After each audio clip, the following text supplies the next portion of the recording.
I mean, did you expect anything different?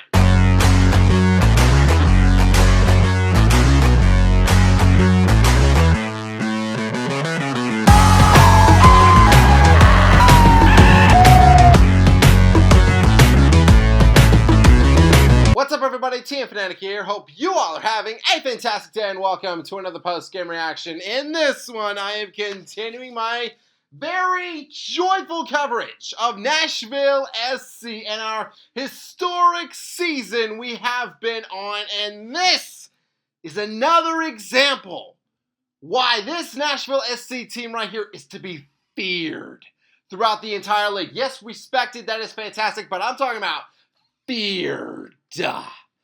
Because just every single match, we just play better and better and better. And right here we have a huge win. Nashville SC beat DC United in the quarterfinals of the US Open Cup. We have a dominating win. We win 5-2. Let me start off by saying this right here.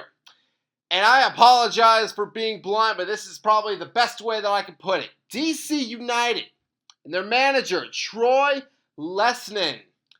You know what? I don't care if I got that name wrong because, bro, you have not gotten my respect for me to pronounce your name right. But I tried my best. Clearly, he has his head up his rear end. And again, sorry to be blunt about it, but let's break this down like this. We played DC United, right? Just like a few weeks ago, it seems like. At their place, we won, of course, you know. But coming into this Open Cup, I talked about this when I did my reaction for the Union, and I said, this is kind of weird because, like, we just played DC. So, you know what? Even though that this was at Geodis Park, they had a fresh game plan. And you know what? I'll say it right now. DC, they put up a much bigger fight in this match than they did in our regular season match just a few weeks ago. So let's put that into perspective, right? Troy Lesnin, again, don't care if I got his name wrong, he and his team put more effort into this tournament, into winning this tournament, than winning a match in the regular season, which... Here's what I will say about that. The US Open Cup, look, that is a prestigious trophy to win. But the level of competition, that is what DC fans should be concerned about. Because, so for my non-MLS fans watching this video, I will break it down like this. Imagine if teams from the Canadian Football League played teams in the NFL. The level of competition is so much more different, and the US Open Cup does feature MLS clubs, but it also features clubs from the USL, a lower tier of competition. And DC United, over their history, have done great in the US Open Cup.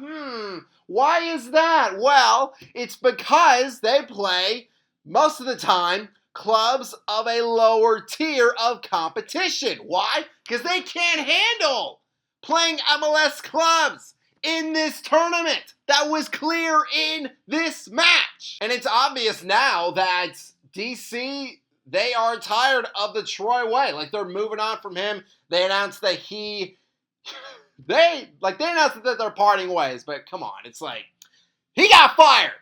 And this match right here, it signifies how even when they had a lead, even when it looked like, oh, here comes another DC dominating performance in the Open Cup, no!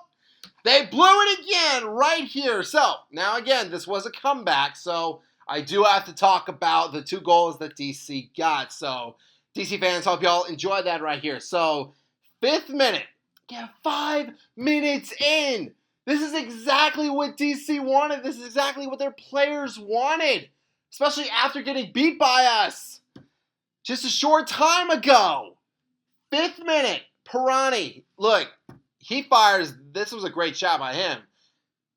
Sorry, but yeah, it was a really good shot. He fires this rocket into the net. Darn it. That's an unfortunate way to start this match. And then 24th minute, Schnegg, he's putting on the pressure right here. He tries to get this ball to Benteke, but Jack Mayer, unfortunately, he gets in the way. Like, he beats him to it right here. It is an own goal by Mayer. But DC will take it. They'll take it any way that they can get it. And now they're up 2-0. So again, DC up 2-0 in the Open Cup. This is their tournament, apparently. This is what they've invested all their time and effort into doing, is winning this tournament, playing clubs most of the time with a lower tier of competition. But they're not playing a club of a lower tier. No, they're playing us. Nashville SC, the hottest team in the MLS, absolutely. And they really thought that a 2-0 lead was going to be enough to keep us down. No, Just 2 minutes after we are down 2-0, it is Mr. number 24, Jonathan Perez, who gets us back on track. But for this goal by Perez, I will give thanks to DC players Herrera on, I don't know what that was. He tried to be fancy with it to try to deliver that ball.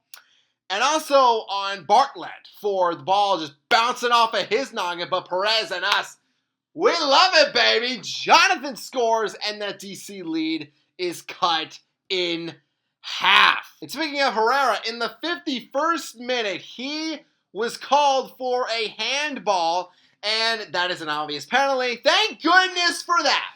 Thank goodness. If you saw the final to the Gold Cup, USA versus Mexico, you know what happened there. That handball was not called. Total injustice. Well, you know what? The refs, they got it right here. This was a handball, which, let me say this. Did I think Herrera had an intentional handball here? Maybe I've made like 75%. He was, he was trying to chirp Mayer. That's the first thing. But he still was called for this handball. Now, he can make the argument all that he wants to about how, he wasn't intentional with it. And how, he didn't mean to do that. Okay. You know what? Let me break it down like this. To all the parents out there, I think y'all can relate to this. When little Johnny accidentally eats all the cookies in the cookie jar, is he going to go unpunished? No, he's still going to get punished. And Herrera and DC, they were punished for this. Rightfully so. We get the PK, and of course, guess who takes it? Sam Surge. He shoots, and he scores, and now the match is level. And really from then on, you could see it. Everyone could see it.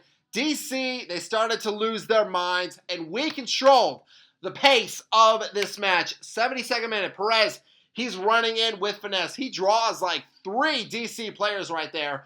He gets it to Surge, and he scores his second of the match. 81st minute, we have a set piece. This was an area where we dominated. Again, we controlled the pace of this second half a lot. We had a lot of opportunities. Y'all, we could have won 10-2, honestly. And in terms of the corners, we had 8 set pieces. DC had none of them. None for the entire match right there. So we have a set piece. Mukhtar with the delivery. Now, the initial chance does not go in, but Andy Nahar, he scores an unbelievable goal to extend our lead even further. Good for Nahar. Again, a guy who was DC's star. He was absolutely disrespected by them. But hey, we will take his services. And how can it get better than that? Well, 87th minute, we have another corner.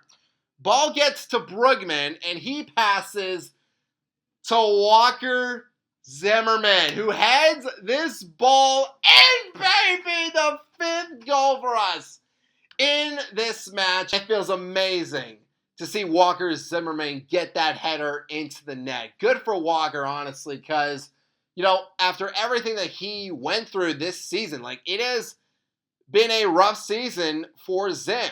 He's been injury prone. He did have a nice run with the USA in the Gold Cup, which again, it ended pretty sour for us. But Walker, he comes back here, and he scores a great goal to end a great night. Once again, Nashville wins 5-2. We advance to our first ever Open Cup semifinal. We will play either the Union or the Red Bulls on September 16th. So Looking forward to see who we will play at that point. But as for this match, again, another dominating performance by us, even though it didn't look like that. DC had a 2-0 lead. And perhaps there were some fans that said, oh, you know what? DC in the regular season, they suck, but this is their tournament. No, it's not. We are the Heartbreakers. And I love it that we are. And I love just rubbing it in their faces. But I'm not taking this for granted at all. Okay, if y'all have seen me, if you've seen my channel, if you're a fan of my channel, you know that, covering Preds games and Titans games, it's been rough for me. And yes, there have been some good wins in there, but nothing really consistent. This, not only are we winning, not only are we getting points, but progressing in this tournament. It makes this epic run feel even more special. This is special what's happening here. This is not, I don't think this is something that's just a run of the mill. No, you don't get 15 straight unbeaten matches just by luck. BJ Callahan is doing something special with this club. So I feel very blessed to wear this crest right here on my chest. And I cannot wait to see my boys in gold progress even more, climb that ladder even more. We're already at the top of the MLS power ranking, so you know what? Let's break that glass ceiling even more. Let's shatter it, and let's continue. Let's continue to just prove everybody wrong. For our next match, it certainly should be a very good test, I feel like, playing Inter Miami. Leo Messi and Sam Surridge are both at the top of the MLS in goals scored this season, so expect some fireworks in that match. But fans, that is going to do it for this post-game reaction. Thank you all so much for watching. If you all enjoyed this video, hit that subscribe button, hit that bell, and you can join our Fanatic Army. And honey salutes to all of you as always, and I hope that all of you have a fantastic day. Go boys and go!